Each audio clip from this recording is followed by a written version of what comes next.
I have a special guest today. Creston, are you there?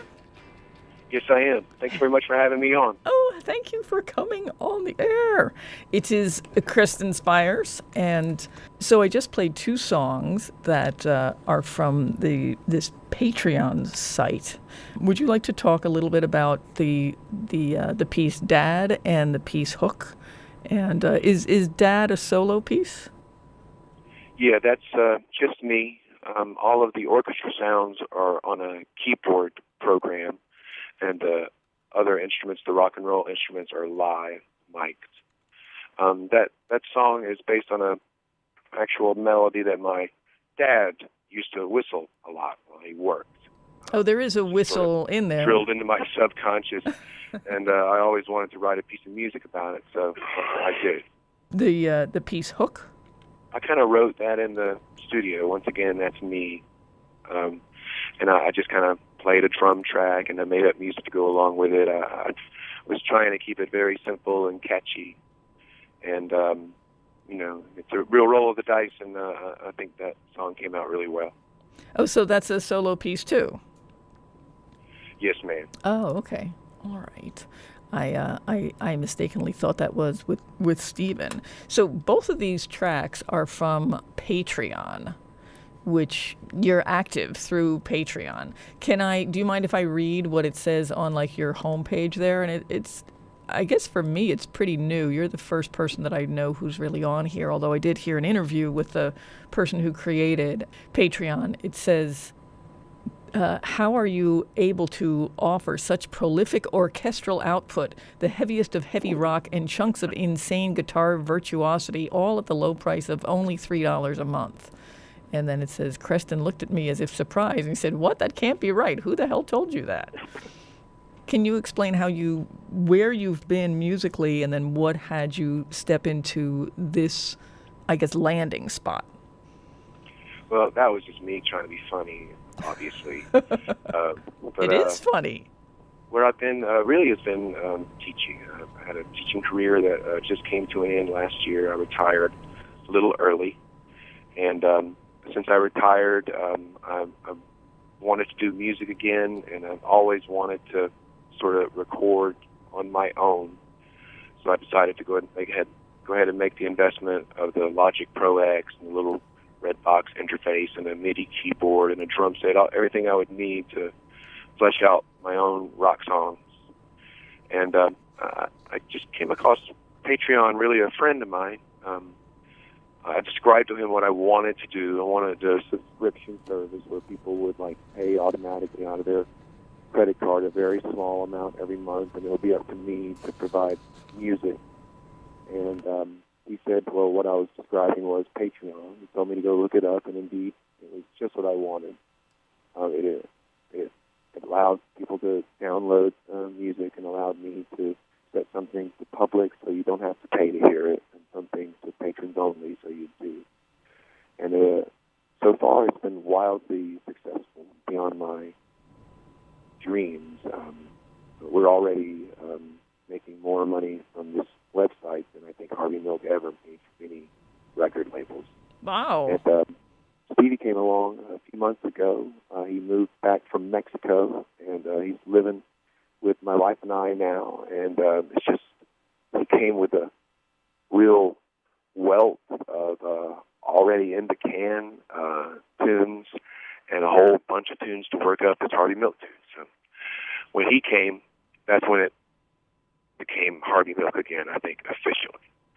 So, but Patreon is more than just Harvey Milk. It's also orchestral compositions and pop tunes and really just any music that we're making at the time. And what is your background? Because Harvey Milk's music in general, what I've heard, of course, from the past, is not really genre specific, but you have mentioned orchestral, and it lists here also. What's your background that you actually can write in that way? Are you trained? Did you go to school for music? I did. I went to Peabody Conservatory for conducting and percussion. And what I wanted more than anything, and still do, is to conduct. And I've always been interested in writing for orchestra, but I've always been very intimidated by that blank piece of score. So the whole Logic Pro X or GarageBand thing is perfect because it allows me to just take passes and record until I get something I like, or to, just come up with one idea, which always kind of leads to other ideas. It also gives us the opportunity to take some of Stevie's tunes that he brought with him and work them up in a full acoustic rock and roll band style. We're doing that right now. It's turning out great. And I've never been a person who, I guess, was a very high fidelity type person. Some of my favorite records were like recorded on a tin can, so I'm not too concerned about as long as we can record it without, distorting it and make it sound good, then we're going to put that out, and that'll be our product. People can download it. Some people are disappointed that we don't have a physical product, and I guess I am too, but we're in the planning stages and the talking stages of having a LP put out once a year, simply as a kind of a Christmas gift to our patrons, like a best of the year on a vinyl LP. Oh, wow. For our patrons as a gift. That's cool. Yeah, you were kind of, I guess the way the timeline looks, and you can tell me if it's true or not, it seems as if the time when Harvey Milk sort of stopped playing was also at the same time that Hydra Head went under.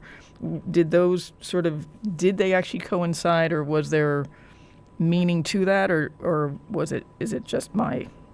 I actually didn't know that Hydra Head went under until this whole thing happened, and I got on Facebook and I started emailing with Andrew again. I never really kept in touch with those guys, and they were, as far as I know, always upstanding with us. They didn't make any money from our music, of course, but and I'll hold that against them, and I hope that one day they get to make some money from it. Yeah. Well, I was just wondering because it seemed like maybe. So when Harvey Milk stopped playing live, I just totally lost my train of thought. That's okay. I do that all the time. I'll get up. I routinely get up from my chair, walk across I can't make one trip to one side of the house. I make 3 trips. I do one thing on each trip. Mm-hmm.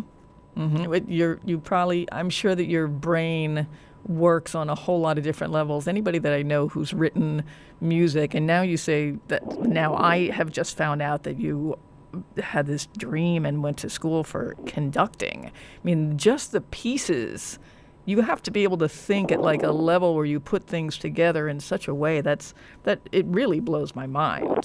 Well, I appreciate that, and I've always really loved orchestral music. I loved playing in orchestra. I have gotten to conduct a full orchestra on more than one occasion. It was just the greatest experience in my life. I hope to do so again. We are in the planning stages also of putting together a tour next summer, and hopefully launching that tour with a couple of nights or a single night in New York, maybe in an off-Broadway place with an orchestra, where they can actually play the pieces I've written, which were all designed to be played by an orchestra. Wow. And I could have a baton in my hand. It would just be a thrill of my life. Wow. That's so you have then actually conducted. What kind of preparation is that? I mean, I can't. For conducting? Yeah. Well, you have to practice the patterns of the beats until they're second nature, like tying your shoes. And you have to know every note in the piece of music you're playing and know how you want to play it. And really, other than that, it's just a matter of, can you communicate that through motion? And I would love to try. Mm. So when you say you just said something about how you do like your style or your way of doing. Can you tell different conductors' style, like as they're leading an orchestra, like doing the same piece? Well, there's definitely a difference. I don't think I personally could tell so very well. I mean, I definitely have some of my favorite performances of certain pieces, like a certain version of the planets that Bernstein conducts. Takes parts of it a lot slower than other people do, and I like that. And but as far as like listening to an orchestra and saying, "Oh, that's Bruno Walter," no, I could never do that. Oh, okay. I wasn't sure. So, and as a musician, so you were trained in percussion, you said? Yes, ma'am, classically. So what else do you play? I play drums, guitar, bass, keyboard. I play most of the woodwinds and some of the brasses. Wow. I guess I should have asked you what you don't play. But I definitely don't play double reeds. Awesome.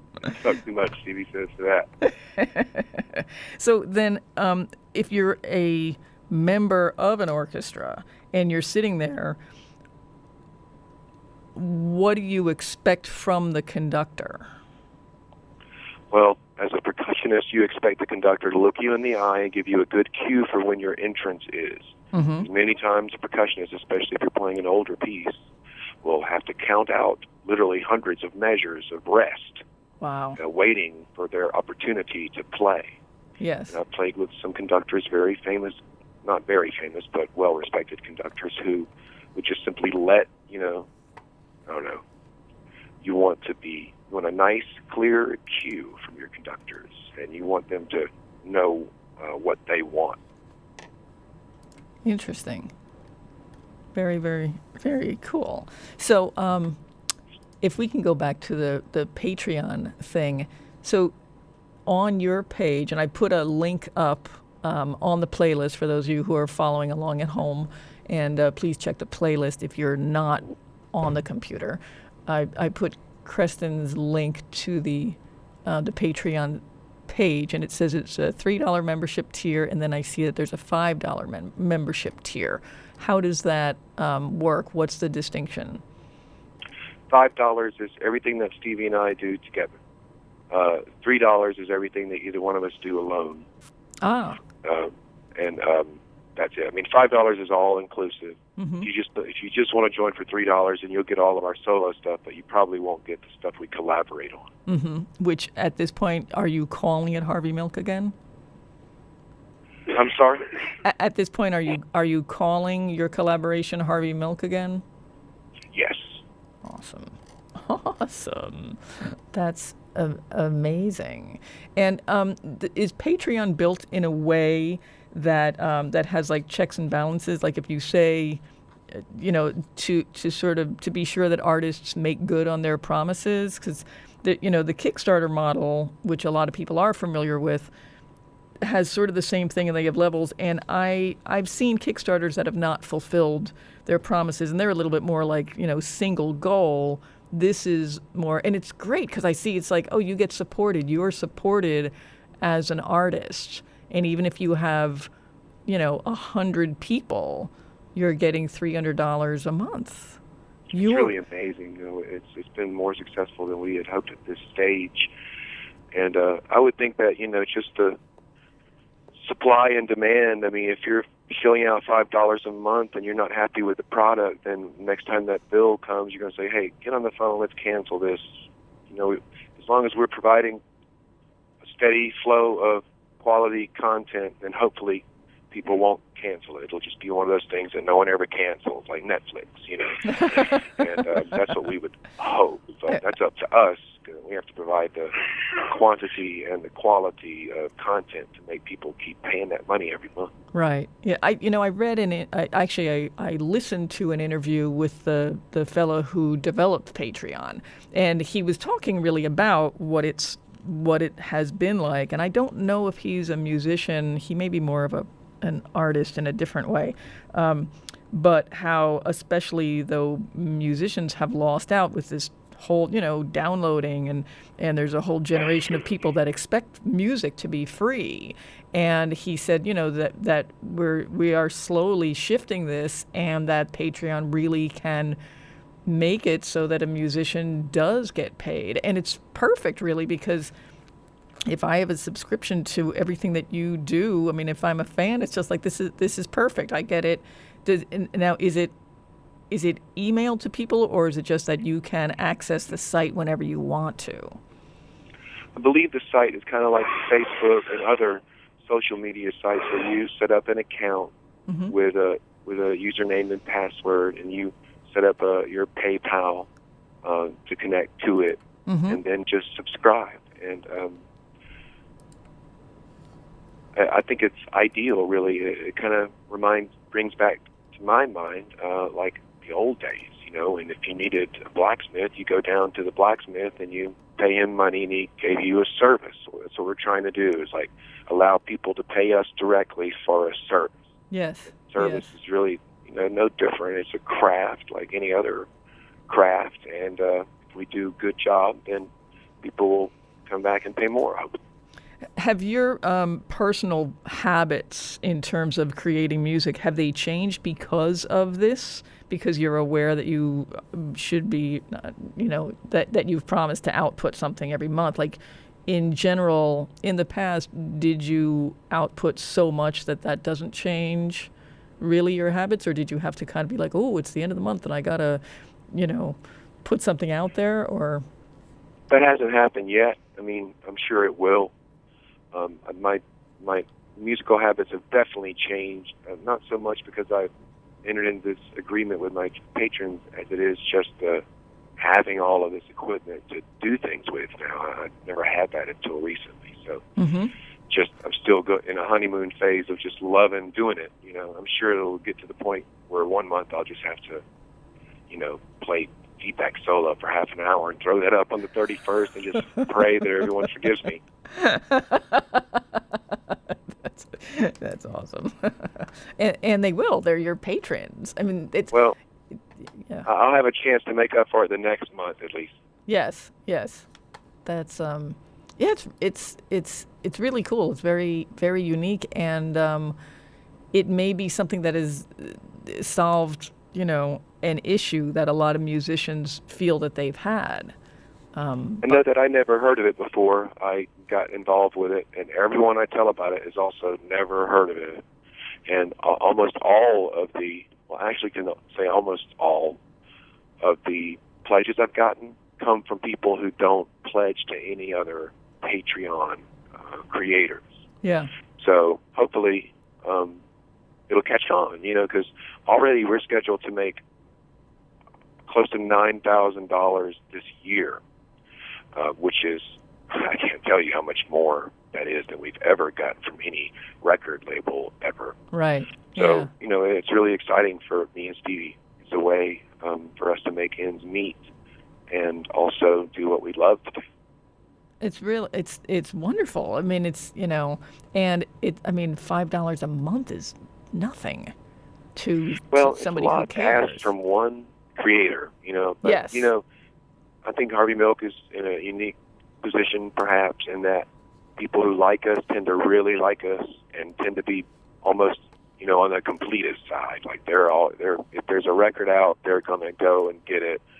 And hopefully we can just make sure that all of our people who like the band hear about and find out about the Patreon page, because I think that our fans are that's the weirdest thing I ever said, our fans, but people who like our band are loyal, and they would definitely support us if they know about it. Mm-hmm. Yeah.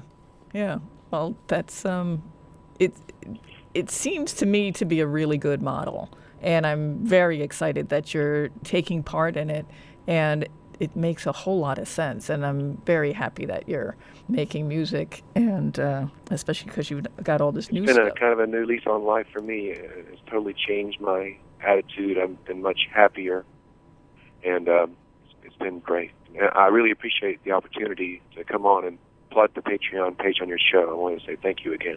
Oh, God, yeah, of course. It really makes so much sense, and it's great to hear that you said that you're happier now and your attitude has changed. Where were you feeling about music during your sort of in-between Harvey Milk periods? Well, during that period, I was a teacher. And if you want to know how a teacher feels, then just go ask a teacher. I mean, it's a hard job. Yeah. And I did it for 20 years. And until now, it's really been Harvey Milk as a summertime thing or a spring break thing or whenever I wasn't on the job. Since I'm retired, I have a lot of free time, and fortunately, Stevie's here to help me, and we've been using that free time to make music. Now, is he based in more of a rock world, whereas you have a lot of classical and you're trained?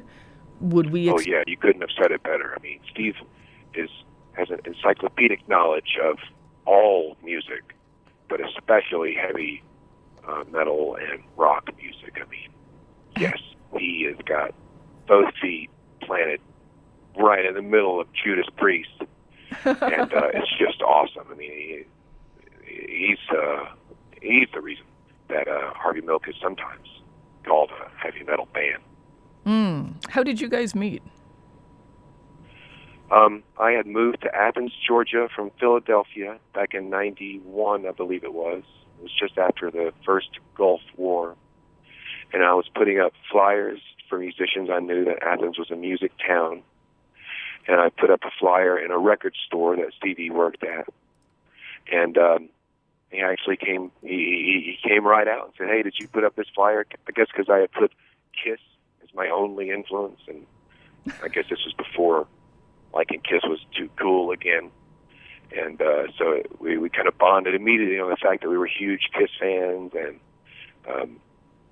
so we started hanging out and playing music together. And Stevie really changed my life as far as music goes. I mean, he turned me on to and played me so many incredible bands that I'd never even heard of or listened to before, and changed the way I thought about writing music.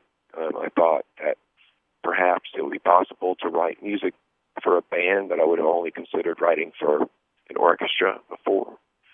And so it's really the combination of my musical training and Stevie's musical tastes and skills that have shaped the sound of Harvey Milk, I think.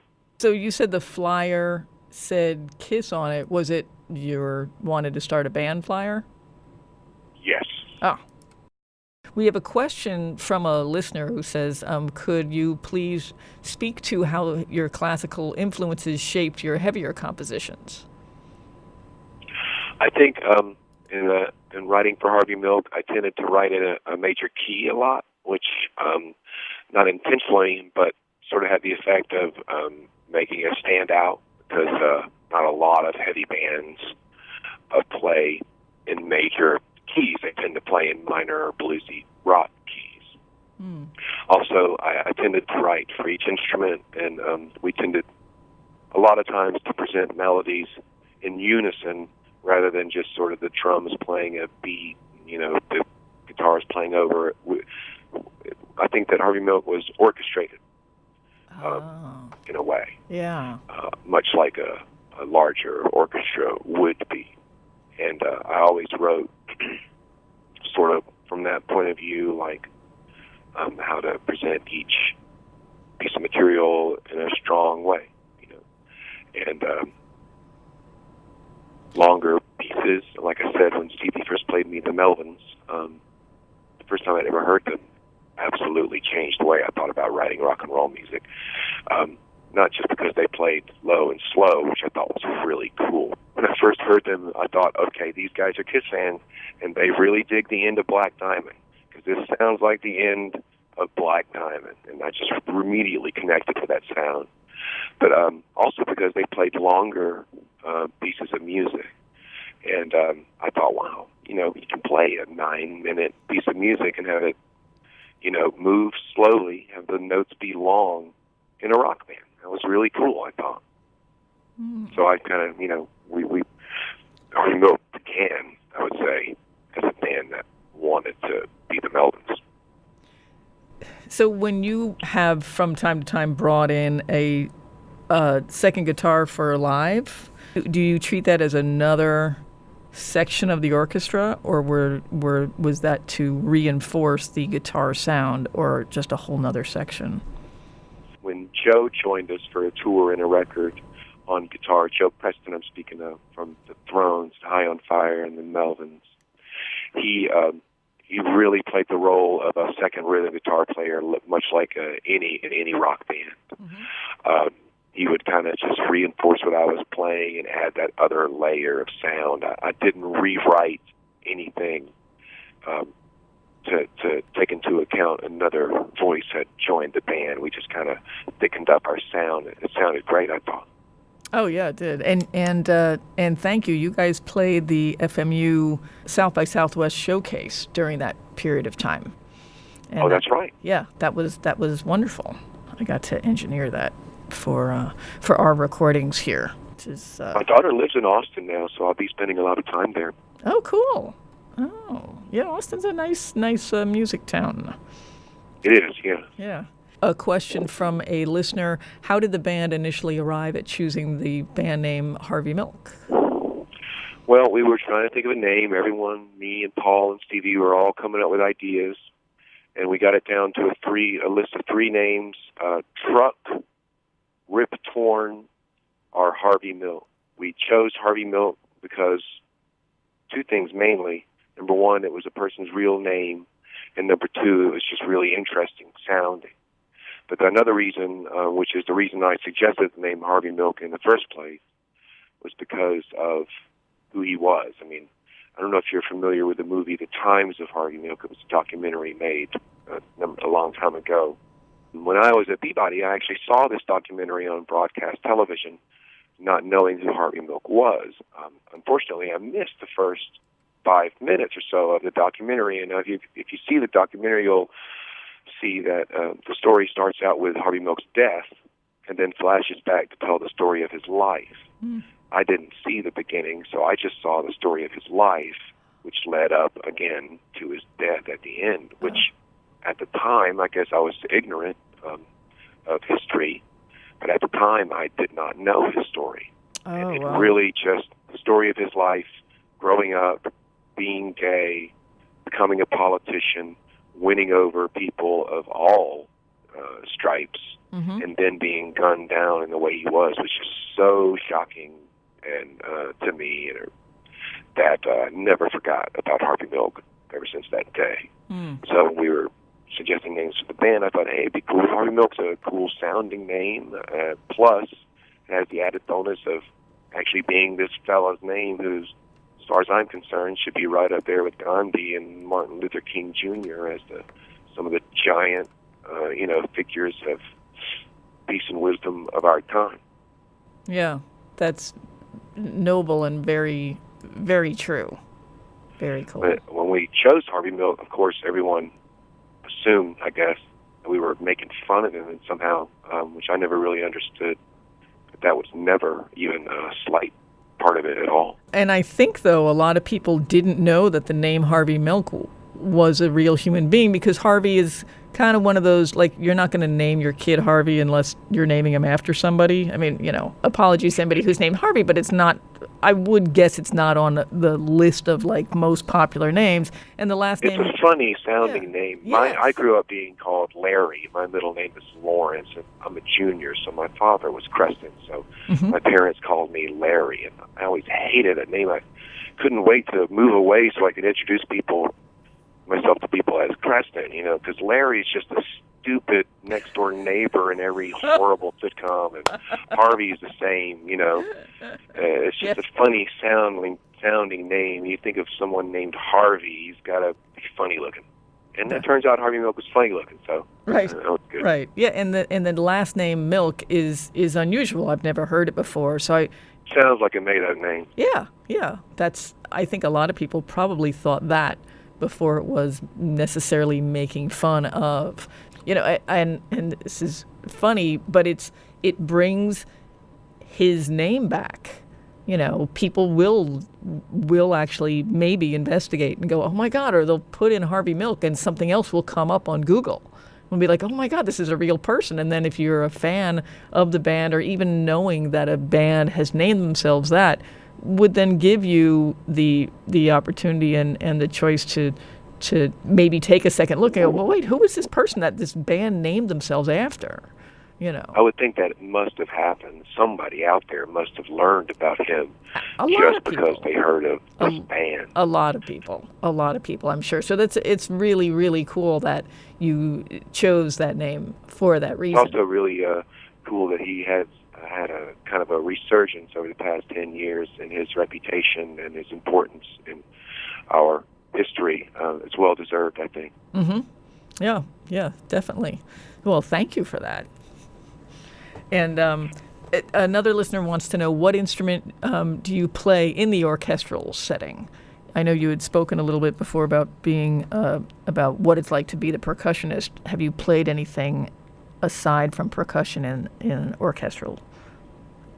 No, but being in the percussion section means that you play many different instruments. I've played timpani, everything from timpani to triangle, and everything in between, and often, especially playing very modern pieces, the percussion section is the most active section of the orchestra. So when I describe counting out rests for Beethoven or whatever, if you play Stravinsky, you're just going to be whacking away the whole time. So it's pretty exciting. And so if you're playing all different instruments, does each instrument, like triangle and timpani, like do they have their own music? Or Oh, yes, and their own technique. And my God, you wouldn't believe how difficult it is to play the triangle. I mean, it's not as easy. It's not just whacking at it. You have to hold it and hit it in a certain place and at a certain angle, and there's all different kinds of techniques for every percussion instrument. And not only that, but disagreements about which techniques are the best. Oh, of course. I wouldn't have lasted in the orchestra world, I don't think, as a percussionist. But then, so is there writing music, like charting, actual charts for triangle? Like I'm a drummer and I know what drumming signatures look like. What it looks like is a one big bar with 327 above it, and then one whole note, and then another big bar with 229, and that's what your music looks like if you're playing triangle. So if you're standing there and you're in an orchestra and you're the percussion person, tell me what you would have in front of you and how many pieces of music, like how many sheets of music. Depending on the piece of music, whether you're probably playing one instrument if it's an old piece and more than one instrument if it's a newer piece. Mm-hmm. You've got your music stand and your instrument. You want to make your music stand nice so that you can see it and the conductor at the same time. Mm-hmm. And that's it. If you're smart, count out all those measures of rest. You find a cue from another instrument in the orchestra to let you know that your part is approaching. And, it's pretty exciting because you got one chance to get it. And if you miss it, you can't stop everybody and say, whoa, back up, I missed my part. Oh, yeah. Missed it. And I'm sure people know or they don't know. I guess they would, and somebody could be listening for you as their cue for their next thing too. So that really could have a domino effect. But is there one piece of music for so if there's a lot of and I know I'm going deep into this, but it's just really interesting to me. If there's a lot of pieces, like actual physical pieces in the percussion section, if you've got, I don't even know, but if you've got a cowbell and a gong and a triangle or whatnot, is that all written on one piece of music, or is there a piece of music for each of those? Well, it depends on whether the composer thought about it. Usually it's condensed so that 2 or 3 parts will be put on one piece of paper. One player will be expected to play them all. Mm-hmm. Or more than one player will be expected to look onto that sheet of paper. Okay. So I have played pieces, not orchestra pieces, but smaller chamber pieces, in which I was literally surrounded by instruments from timpani to temple blocks to cowbells and all kinds of chimes and vibraphones. And that piece of music looked like a Jackson Pollock painting. But, it just really depends. For percussionists, the music tends to be really simple and boring until you get to the 20th century composers. Nice. I can hear your excitement about talking about it. That's why I kind of went into, because you know so much, and I know that you had said that that's really a piece of you that you adore still, is the orchestral involvement. I did want to ask you, because you're so multi-instrumental and because of your education and your training, does a typical rock band setup actually work for you, or are there things that you tend to want to throw in that don't work or that are not conventional that you lean to? Oh, I know I definitely like the three-piece rock band setup. That's all Harvey Milk ever did. And we added two people to the band so far, keyboard player and a guitarist who joined us for a tour. And we rock band's definitely what we are. Of course, I mentioned earlier that we're in the planning stages, hopefully putting together a show with an orchestra in the late spring, leading into a summer tour. We're also talking a lot with Harris, who's a drummer who played with the Swans, among other people. Nice. And he's our guy. We think he's into it. We know he can play our stuff. We like the way he plays, and I know that he's got musical intelligence. He's also got experience playing other kinds of percussion. So really, the whole idea of playing a show with an orchestra and a rock band at the same time is our goal. And with Thor would be kind of a bridge between the orchestra and the rock band instrumentally, but Stevie and I would just be playing our electric guitars, of course. And it would be exciting for me because we would get to present music that is not meant for rock band, as well as music that is only meant for rock band, as well as music that's a combination of the two, like the piece you played earlier, Dad. Mm-hmm. So how does one find an orchestra to play with?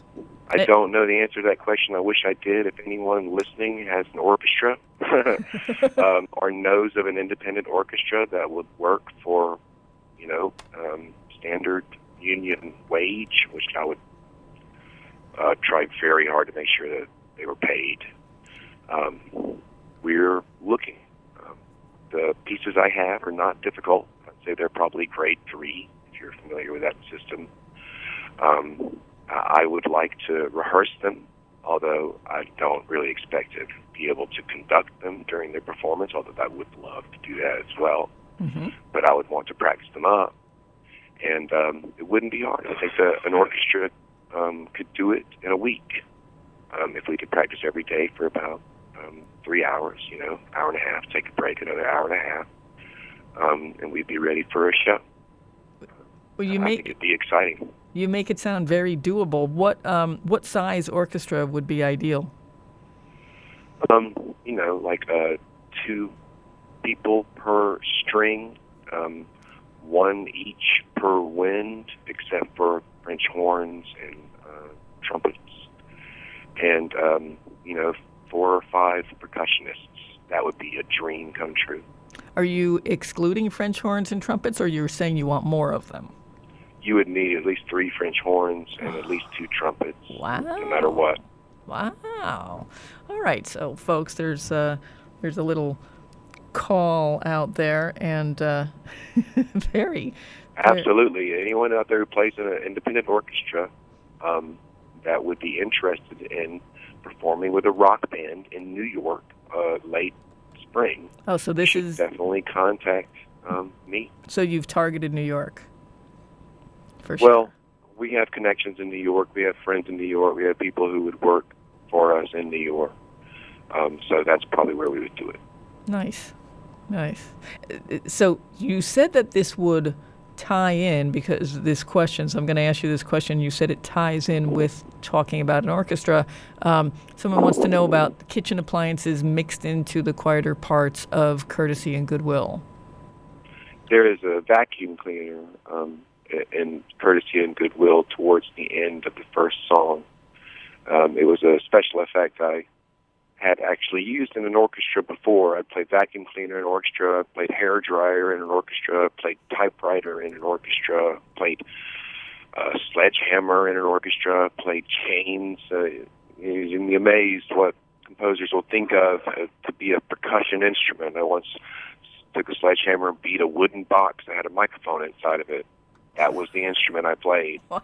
So, yeah, I wanted a vacuum cleaner, and Andy, the fellow who was recording the record, had a really old one that was really rattly, and it just sounded great. I love that. Oh my God! And so people write music for vacuum cleaners. Yes. In the classical realm, that's where it kind of throws me. I mean, I listen to tons and tons of noise, but that's well, the classical is used as a broad term. Classical really refers to orchestral music written before the 1800s, and then the Romantic movement came along, and then after that is when all the modern music came. Of course, the vacuum cleaner, those pieces were probably written after 1950. I would guess, yes. Oh, that's wonderful. Oh. You had mentioned living in Philly and living in, I guess, Baltimore is where you went to school? Yes. Where else have you lived? And you're, because Harvey Milk is sort of, I know Harvey Milk as being like from Savannah, right? From Athens, actually. From Athens, Commerce, right. Really. Right. Hmm. Well, I grew up in Louisiana and moved to Florida as a teenager. From there, I went away to college, first to Baltimore and then to New Jersey. From New Jersey, after I graduated college, I moved to Philadelphia and then to Athens, / Commerce. And I've lived here ever since. You lived in New Jersey? Yes, Trenton. Oh, okay. So that was after school. Well, that's close to Philly, I guess, right? Cool. Yeah, and right across the river from New Hope. I went to Trenton State College. It was then. I think it's College of New Jersey now. Yes. They've taken on the New Jersey moniker. Yes. Cool. Oh, so you're all over the place, and New Jersey's where I saw Paul Stanley at the City Gardens in his club tour in 1986. One of the greatest rock shows ever. Nice. Yeah. Seeing and Gene Simmons has been kind of popping on stage with people lately, too. Yeah, apparently he's being really nice for some reason. I saw a clip of him hanging out with the Melvins and playing Going Blind with them, and he seems like a really normal, nice dude all of a sudden. I don't know what happened. Stevie says Ace got up and jammed with him on his solo tour. That's nice, encouraging thing to hear. That really is encouraging. Well, maybe, yeah that's, one could only hope. Boy, I'll tell you what, don't ever read any of the members of Kiss's books about themselves. It totally destroys your enjoyment of the band for the rest of your life. I mean, I've really had to struggle to get back to where I can listen to my old records and not just think about what a jerk Ace Frehley was and, what a prima donna Gene Simmons was. And I don't know, Paul's pretty cool. What about Peter? Did you read Peter's book? No, but I understand he's just a really whiny, no-talent, drug addict sort. I was going to say crybaby, but that sort of that sums it up pretty well. Oh, we have come nearly to the end of the show, and what I want to just emphasize again is your Patreon. You call it your Patreon site. What term do you use to? I call it a Patreon page, I guess. Okay. Uh-huh. And anyone can go to patreon.com and search my name, Creston, and it'll pop up. And it's a pretty simple process of signing up, getting a account there, and you pay $3 or $5 a month, and we send you all the music that we make. And you are partnering, again, of course, with Stephen Tanner, and these are the songs that the two of you work on together are Harvey Milk songs. Correct. And we'll be, hopefully, as this progresses and grows, we'll get the infrastructure for doing videos and other things as well. Oh, interesting. That's a great thing about Patreon is that's not just a music sharing site. It's also you can put up videos and photos and other things. So we were thinking that once we started playing with Thor, hopefully we'll be able to do like a little video diary and put it up for our patrons. I'm sure they would enjoy something like that. Oh, yeah. Just stop in and see what you guys have been doing. It's really, Yeah. I love the idea. And now that I see it in practice, it makes such sense, and it's beautiful. I do love that. And folks, if you are on the playlist, I do have the link to Creston's Patreon page up on the WFMU playlist, and yeah, it just makes a lot of sense. Do you think that the concept album sort of dies then if this becomes the vehicle of musicians?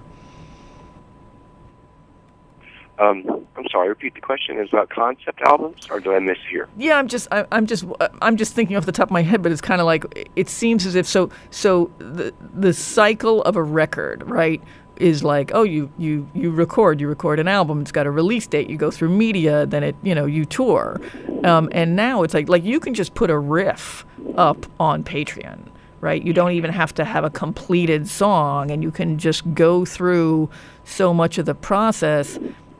And then when I think of like the most bombastic thing in music in the old paradigm is kind of like a concept album, right? Or, right.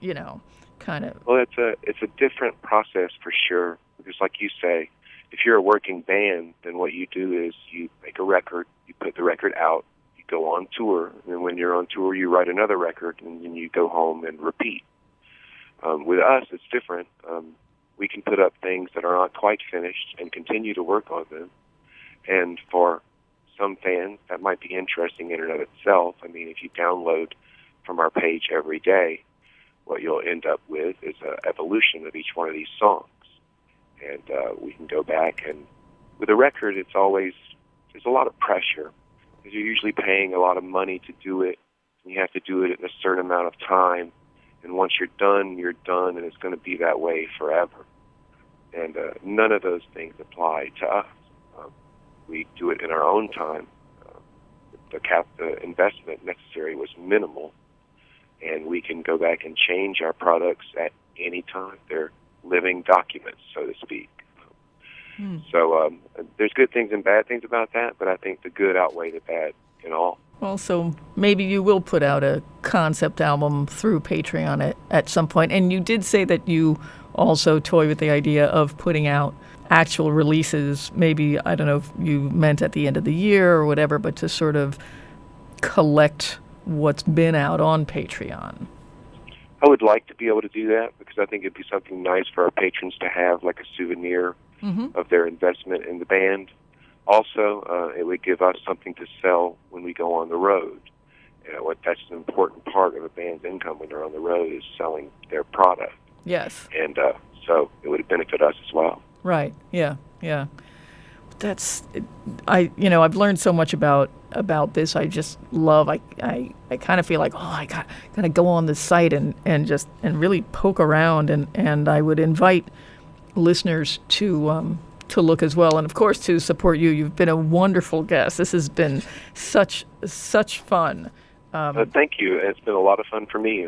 Thank you again for having me on. Yeah, and I can't wait to hear what else you put together. I know you said you've got some new equipment and stuff, and I'm glad to hear that you and Stephen are playing together, because Harvey Milk is just so unique and intriguing that I think it's your combination that's really, really pretty beautiful. But I love how this is being shared, and your musical scope is just incredible. Like today I was just like fascinated, And thanks, Stevie, please, because when Creston and I had been originally corresponding about the interview, I think at first you did just say, I'll probably just do an interview, not the guest DJ thing. But that's actually the DJ thing, I think, brought out a lot of your personality in some really interesting ways. And who knew that you could write music for hairdryer or sledgehammer?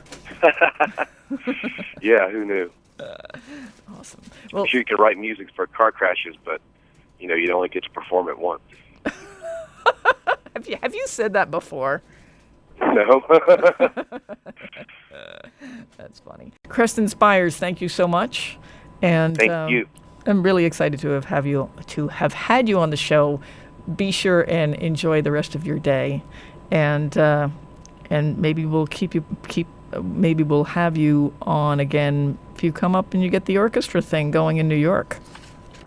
I would love that, and you would really enjoy having Stevie on as your guest DJ, because he could really pull out some deep tracks, some hard rock that would your listeners would love, I bet. I might ask him not to play the Eagles, though. Yeah, that's fair. Awesome. All right, then. Take care. Thank you. You too. Okay, bye-bye.